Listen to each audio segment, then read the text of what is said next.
welcome to Discovering Seekonk History. With me today, as always, is Dave, my co-host, and our special guest today is Eleanor, and she's our newest member of the Seekonk Historic Commission. Welcome. Thank you. And Eleanor is from Jacob Hill Farm. So today is going to be very interesting. She's going to give us a lot of information about her wonderful place. Go right ahead, Eleanor. Okay, well, I don't know where you want me to start, but the history does go way back. The original building on the property, you want to put the sign up, I don't know, is that showing, was built in 1722, but the history of the property goes back to when the Wampanoags actually owned the land, and then it was deeded to the Reverend Samuel Peck, which, you know, the Peck name, or right. The history of the Peck, Samuel Peck, with the Ring of the Green and all that. Well, he was the original person that the land was deeded to. And then he deeded it to his son, and then his son deeded it to Thomas Allen. Now, back in 1722, Thomas Allen had 10 children. So he needed a pretty large home. Maybe you could go to the next slide. This is the earliest picture that I have. Of course, it doesn't go back to 1722, but it gives me an opportunity to show you what the original house was. If you take off the top 3 dormers, which the house is known for, because that's kind of distinctive, and the side to the left wasn't there, because all of those things were added on by the Grosvenor family all the way into 1915. But wow. So 1722, the Allens lived there with their 10 children. Actually, one of the Allens married a carpenter, which is another big name in yes. Seekonk and Rehoboth. And then they had another daughter. It was Hannah Carpenter that married an Allen, that actually married Deacon Calvin Jacob. So, it's known as Jacob Hill, and this is where the name came from, but not until 1792. So they were married in 1776, actually. That's easy to remember because of the bicentennial, right. So that's easy to remember. But in 1792, when Deacon Calvin Jacob purchased the property, or kind of, I guess, married into it almost, that's when it became known as Jacob Hill. So a lot of people think that Jacob is a first name. It's actually a last name, Calvin Jacob. And why do you think that name stuck, other than any other name prior? I think because of his prominence as being a deacon in the community, so a lot of people looked up to him. At that time, there were more people, more houses, more people living in the community. And then he also went on to purchase additional plots of land. So by the time when he passed on, and they had 7 children, unfortunately his oldest son, just before he was supposed to, because at age 21 is when the oldest son always kind of takes over, they were killed in a drowned, actually, when they were washing their sheep. It was his son, Calvin Jacob, and actually a helper were drowned in 1810. Wow. And so then the girls, because he had all girls, 6 girls and 1 boy, they kind of married out, and then the property got split up down to a portion of the house went to this girl daughter and another daughter and another,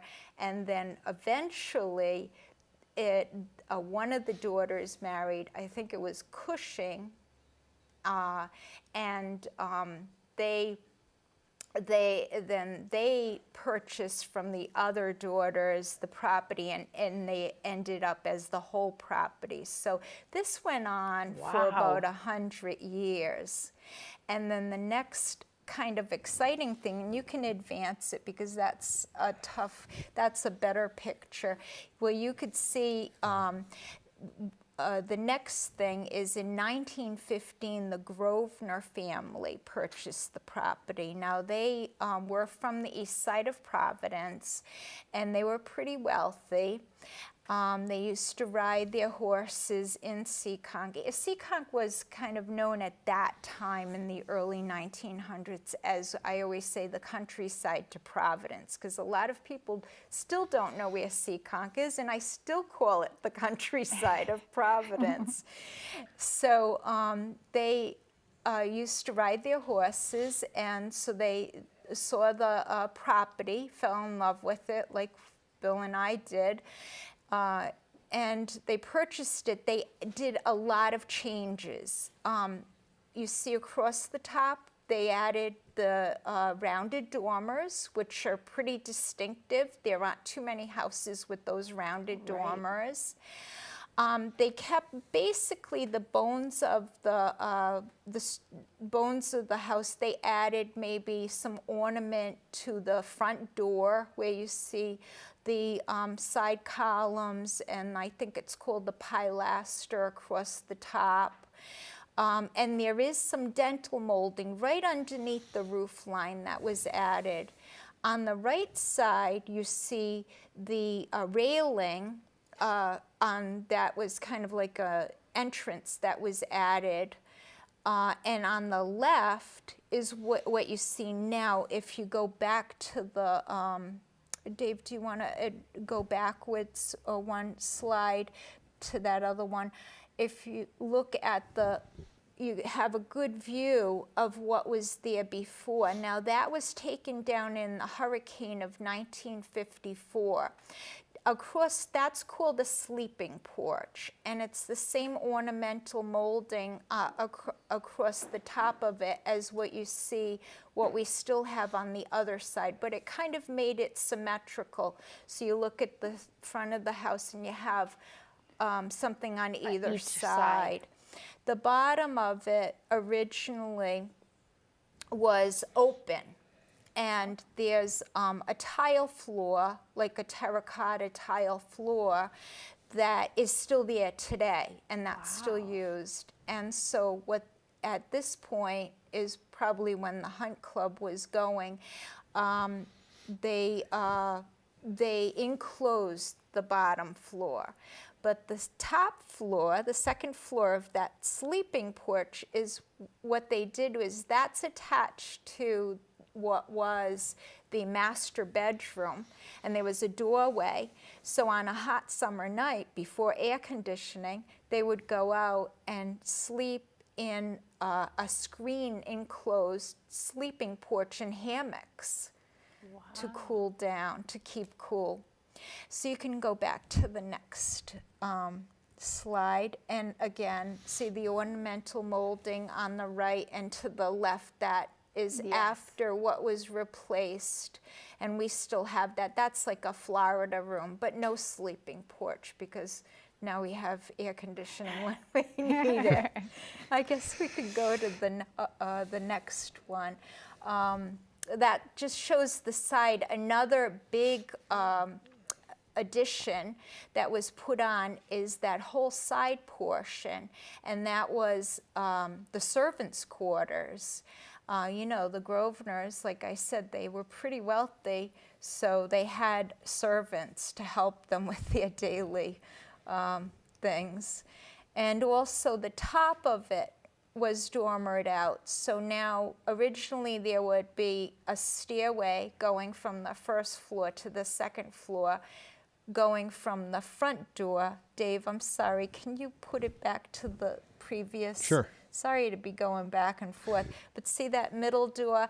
There would originally be a stairway that goes from the first to the second floor. And then with 10 children, I'm sure there was, some of them were up in the eaves, you know, Right. because the house was a lot smaller then. So there'd be a ladder. That's what I've seen in other colonial buildings built in the same era, with a ladder. But when the Grosvenors, then we could go to the next one. What the Grosvenors did is move the stairway to the back of the building and dormered out that third floor, so it's very usable. The rounded dormers in the front and a big addition in the back. So I think we can go to the next And your one. sign is over there on the right. The sign is Yes. over there. We actually, I think, moved it because the bush, the rhododendron got so big that the sign was behind it and people couldn't see it, and then you'd have a big blank wall there, so we moved it to there so people could see it. We also had it repainted. We can go to the next one. Okay. The next one shows actually the arbor, which has been around for a very long time. It was a coach stop, and I wanted to, and you see the doorway. I mean, it looks very similar when you're looking at it as the picture from the 1915s. So we didn't make that many changes. We just kind of spruced it up. The brick walkway, I wanted to point out, it's herringbone, and that was totally grown over. So one day I was up on the second floor, I'm looking down, it was in the summertime, so it was really hot, and you could see kind of an outline of something under the grass. So I said to my husband, oh, I'm gonna do a little project. I'm going to scrape away. I think there's a walkway underneath the grass. So, you know, my husband's very impatient. So what he did, he made it his project, but he got it done in one day. He took a snow shovel. Beautiful. And all it was is you know, everything Wow. was intact. And he took a snow shovel, just pried the grass off of it. And it's exactly like that now. Wow. I think we can go to the next slide. So that was the coach stop, and you could see the coach, and you could actually see the rounded dormers. Those are the original windows. Now, I don't know if we're going to get to it today, but we did save those. We actually put a mirror behind it, and Nice. so you know, people could see what they looked like, because we did have to replace some of the windows because they were leaking so bad and we were losing a lot of energy. And of course, it's not, you know, we try to make it like a museum, but of course, you know, It we have to still make has to it be livable. It's livable. Right. So that's why we did replace it with something Now, that was energy efficient. Do you have something to tell us about the carriage route? Or I see the carriage there. I don't know if that was just around a couple of side streets, or if it went to another scheduled pickup or run in the area. That's a good question. Yeah, actually, the carriage that you see there, that was actually from the Hunt Club. But the route, the arbor, if you go back, I don't know if you noticed, if you go back one, there's, oh, you could go ahead actually. There's seats there, and Yes. that was the coach stop. The coach went from Providence, Rhode Island to Taunton, Massachusetts, and it used to go once a day. And so people that either wanted to go to Providence, they would know they would go and they would wait there for the coach going from Taunton to Providence, or I guess maybe twice a day, there and back, and to shop or whatever. And so this was the neighborhood coach stop. And the route, the route came in front of our property, but if Route 44 replaced it. So now you have a nice straight Route 44 that goes from Providence to Taunton, but the old route was called the North Road, and the North Road, if you look at a map, you have Route 44, which is straight. The old North Road went back and forth. And so the roads basically went to the properties where people lived, rather than now we go to the road. Right. So it's interesting. Now, was that the only stop, or as it traveled like this? It went was- back and forth. Okay. Yeah, it kind of like, right now Jacob Street, and it turns into Broad once it crosses into the, over the Rehoboth border. It starts out on Route 44, and it's like a crescent. It goes around and ends up on 44 again. And then it would cross over, the North Road would cross over 44 and go out on the other side of Rehoboth, going over to whatever properties were on it Right. there, and back and forth it neat. went. Does that carriage still exist today somewhere in a museum or someplace? Actually, it does. That's a good question. Yeah. That Nice. coach right there is, well, that particular one is called the Terry Diddle. But what I'm thinking of, what your question, there is a coach. They used to have horse shows, and I don't know if we're going to cover that this time or maybe go into it the next time. We had a lot of horse shows that went on at the Jacob Hill farm, and there was a famous coach which is at the Breakers Stable Museum, and it was owned by the Vanderbilts, and they were Hunt Club members, and they used to show their coach, and it's called the Venture, and that's in the Breakers Stable Museum. The Terry Diddle, that's a good question that I kind of jumped the gun on. I'm not sure where the Terry Diddle is, but that's the Terry Diddle. And those who windows owned that that- one, do you know? Well, I know who is driving it right there, and that's the Benjamin Ladd Cook, which was the master of the hounds of when it became the Hunt Club, and that's like the highest position in a hunt club, and so that's Benjamin Ladd Cook. And what was your And those question? windows, I noticed, are those the same windows, that one that you have saved and it's in Yeah. the barn today? Yes, that's right. That's what I had mentioned. Well, I do have a slide of it, but I'm not sure if we're going to get to it today. But here's the original in place. Did they used to have that covered in case of inclement weather? No, it's actually a coach. There's people in it.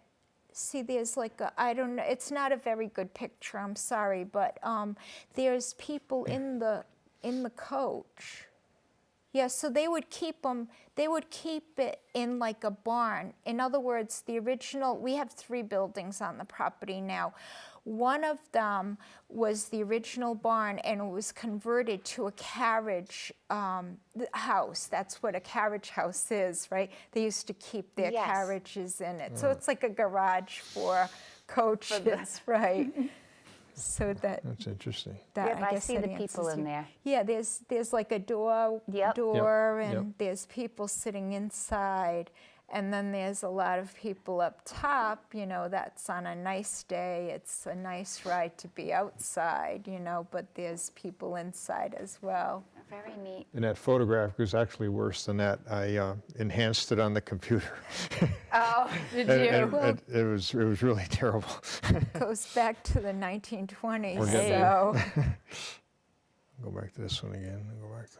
yeah, so I think, Here we go. all right, there we go. That's Benjamin Oh, Ladd Cook, master okay. of the hound, standing at the doorway to, we call it the clubhouse, and I guess it was the clubhouse back then. The Grosvenors purchased the property in 1915. Then they were friends with the Vanderbilts and the Firestones, and basically the kind of who's who group in America that a lot of them were involved in politics, and being we're just outside of Providence, which is a capital city, most of them had to be there for business. So they would come out and ride their horses in Seekonk, the countryside of Providence. And so then they decided, well, I think my opinion is that, you know, all these clubs started up because of Prohibition, you know, you kind of, that was taking place. So they formed a club. And, you know, they had Master of the Hounds, they had all these other positions. So what I wanted to point out is, so this became the clubhouse. This is the Grosvenors were part of the group, and they kind of donated it to the group, still maintained a residence, were part of the Hunt Club as a member and all that. But on the front door, you see a knocker there. So that was, and I have a little close-up of that knocker. The next one, next slide. This is actually on an inside door. Now, this door knocker was totally painted over. You didn't see the JHH, which is the Jacob Hill Hunt. And you have a little fox. Yep, a little picture of a fox, and you see that it's smiling if you look close, but you didn't see any of that. And actually, when we purchased the property, which we purchased in '91, this door knocker was on, and it's brass, was on another door. I always say, my mother-in-law bought us a beautiful door knocker, and she was coming to visit, and there was this old ratty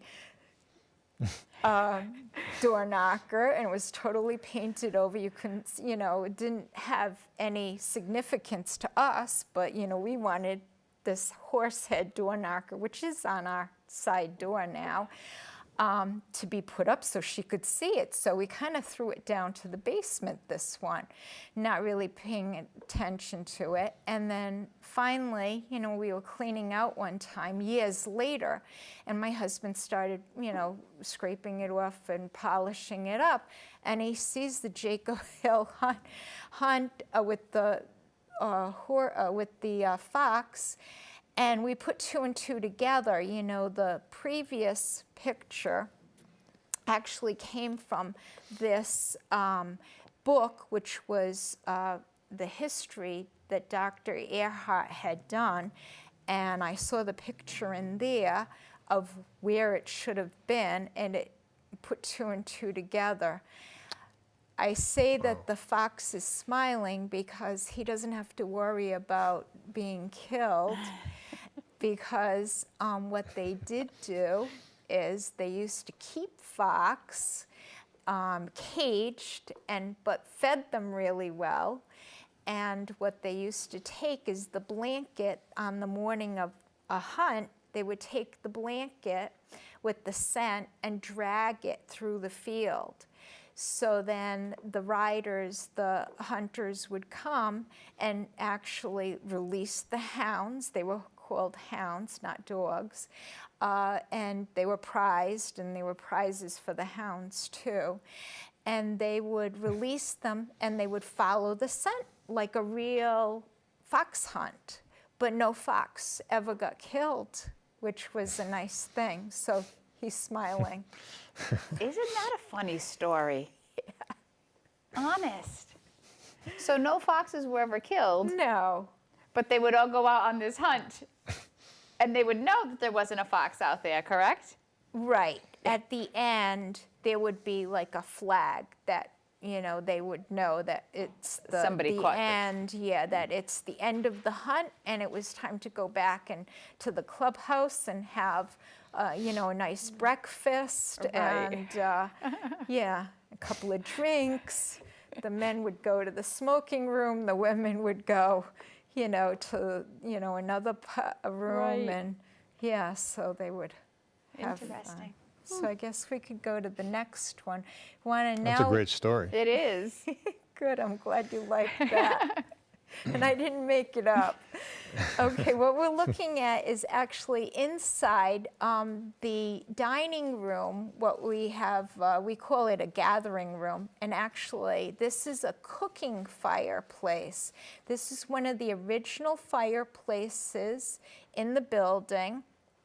This was used to cook, daily cook. Behind the door there to the right is actually a beehive oven. I have a close-up of that. Really? Above it, you see, I put a photograph. It's actually one of those famous Wallace Nutting. He was a colonial. He used to take pictures and color them in, and so they're famous, but that's just a copy. Actually, my brother-in-law has the original, and I just made a copy of it to show. I have a close-up. Dave, you want to go to the next photo? Sure. It kind of shows you of how they used to cook, you know, in the colonial days. And now this went on from 1722 to 1915, because the Grosvenors, they weren't about to cook over the open fire. They weren't even cooking for themselves. Remember the servants? They had the servants, right. So, but this is what, you know, took place. And so people can kind of relate. You know, we try to have the house, the building set up with, you know, old photographs, and I have a little kind of tour type of thing to, you know, get them through and show them different things. So we've owned the property for 23 years, and we've gotten a lot of things donated to us. And Wonderful. so this is what I'm showing now in my knowledge that we've gathered over the time. Now, do you guys utilize all the rooms at all, or do you just stick to a certain few? Pretty much all of the rooms are utilized right now. We call this the gathering room because we have 3 buildings on the property. We're mostly, everyone ends up in the barn because there we have a nice breakfast room, and it's a little bit roomier. And there's a nice common area in the barn. So this, the room before, the picture before this, you'll see there's a dining room. I don't think, maybe you don't see it, but we have a big dining room table. And so we can have meetings there. It's used for a meeting room. Nice. And the other rooms, you know, the bedrooms, they're all rooms for the inn. The fireplaces are original, and we have 2 upstairs on the 2nd floor, 2 rooms that have the original fireplaces, and I have mantles to show you as we go on. And then there's 3 on the 1st floor that are used. One is in the gathering room, and I guess we could advance to the beehive oven because there's That's still really more interesting to about. look at, Early. Yeah, look at Very that. interesting. So they actually cooked bread in there, believe it or not, and that's still usable. If we go to the next picture, I've never actually done this, but I took a class at the Cogshell Farm in Bristol. Oh, you know what? Okay. We are out of time. I can't Wow. believe it. This was so Okay. interesting. Thank Okay. you so much. So Okay. we will have to wrap up from here. Oh my gosh, But we'll okay. leave everybody wanting more. And so you have much more to discuss with us at our next show. Along with this, some more slides, maybe some information on some famous people who have stayed at the inn. Yeah, there's So a we're lot of very those. interested in hearing that. Oh, good. Thank you so much for joining us. Please tune in for our next show with Eleanor when she gives us some more information.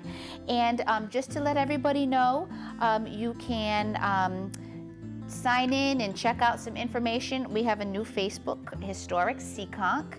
We also have historicseekonk@gmail.com if you'd like to give us any comments there. And we also have, Eleanor has a website, historicseekonk.com. And there's a bunch of information on the farm there and all kinds of good stuff that she puts in posts. Also, Eleanor, you did mention you are available for historic tours upon request and appointment, correct? Yes. Great. Yeah, All we'd right, well, love thank to you do so that. much. And again, thank you. We hope to it see you was again. My pleasure. Great. Great.